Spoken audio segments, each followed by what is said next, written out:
Tujuan penting dalam pengembangan karakter melalui kurikulum Merdeka. 1. Membangun karakter positif. Salah satu tujuan utama kurikulum Merdeka adalah membangun karakter positif pada siswa, seperti jujur, disiplin, tanggung jawab, toleransi, kerja keras, mandiri, rasa ingin tahu, cinta tanah air, dan lain-lain. Kurikulum ini dirancang untuk menanamkan nilai-nilai karakter tersebut melalui proses pembelajaran yang bermakna dan kontekstual. 2. Mengembangkan keterampilan abad 21. Kurikulum Merdeka bertujuan mengembangkan keterampilan abad 21 yang dibutuhkan siswa untuk menghadapi tantangan masa depan, seperti keterampilan berpikir kritis, kreativitas, kolaborasi, dan komunikasi.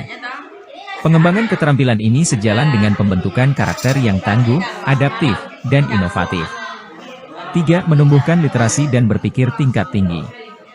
Tujuan lain kurikulum Merdeka adalah menumbuhkan literasi pada siswa, baik literasi dasar, membaca, menulis, berhitung, literasi digital, literasi sains, literasi budaya, maupun literasi lainnya.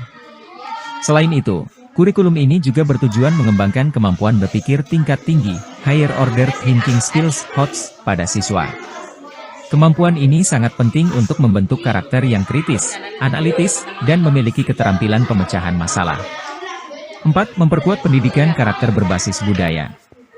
Kurikulum Merdeka juga bertujuan untuk memperkuat pendidikan karakter yang berbasis pada budaya bangsa Indonesia. Hal ini dilakukan dengan mengintegrasikan nilai-nilai luhur budaya lokal ke dalam proses pembelajaran, sehingga siswa dapat menghargai dan melestarikan budaya bangsanya. 5. Mendorong kemandirian dan kreativitas siswa. Tujuan lain dari kurikulum Merdeka adalah mendorong kemandirian dan kreativitas siswa dalam belajar. Kurikulum ini memberikan ruang bagi siswa untuk mengeksplorasi minat dan bakat mereka, serta mengembangkan proyek-proyek kreatif yang sesuai dengan minat dan potensi masing-masing. Hal ini dapat membantu membentuk karakter yang mandiri, kreatif, dan percaya diri.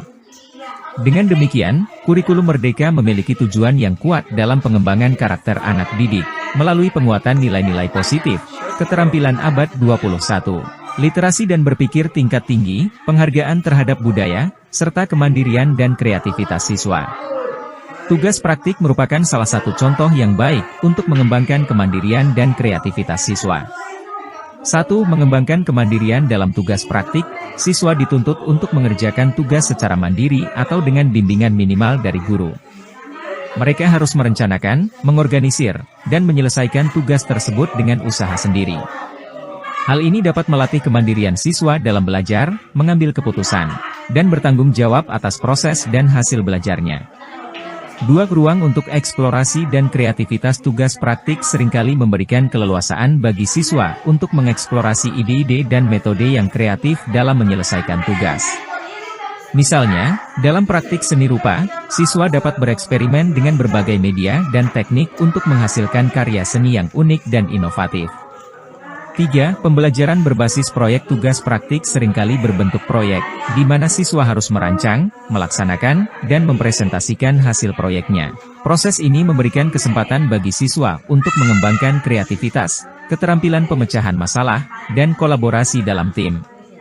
4. Belajar dari pengalaman nyata. Melalui tugas praktik, siswa dapat belajar dari pengalaman nyata, bukan hanya dari teori.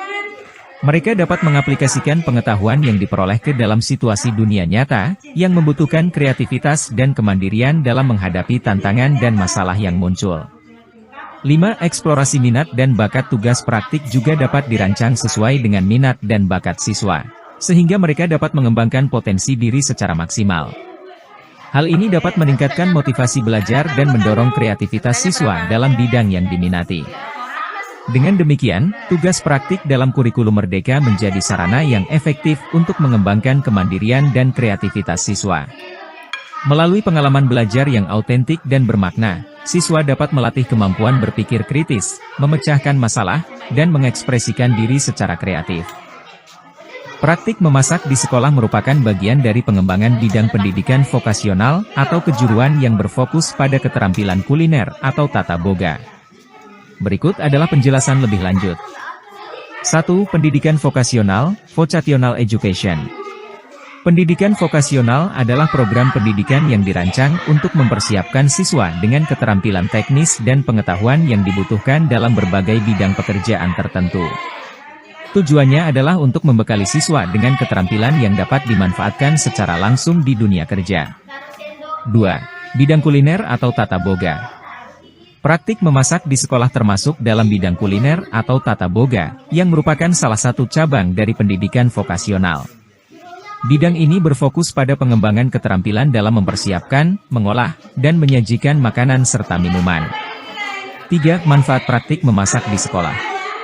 Melalui praktik memasak di sekolah, siswa dapat mempelajari teknik-teknik memasak yang benar dan higienis, memahami penggunaan berbagai bahan makanan dan bumbu, mengembangkan kreativitas dalam menciptakan resep dan penyajian, memperoleh pengalaman praktis yang dapat berguna untuk bekerja di industri kuliner atau bahkan membuka usaha kuliner sendiri. Mengembangkan keterampilan sosial seperti kerja sama tim, komunikasi, dan manajemen waktu. Dengan demikian, praktik memasak di sekolah merupakan bagian penting dalam pengembangan bidang pendidikan vokasional, khususnya dalam bidang kuliner atau tata boga. Hal ini membantu mempersiapkan siswa dengan keterampilan dan pengetahuan yang dibutuhkan untuk menjadi tenaga kerja terampil atau bahkan wirausahawan di industri kuliner.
Lalatnya. Ya.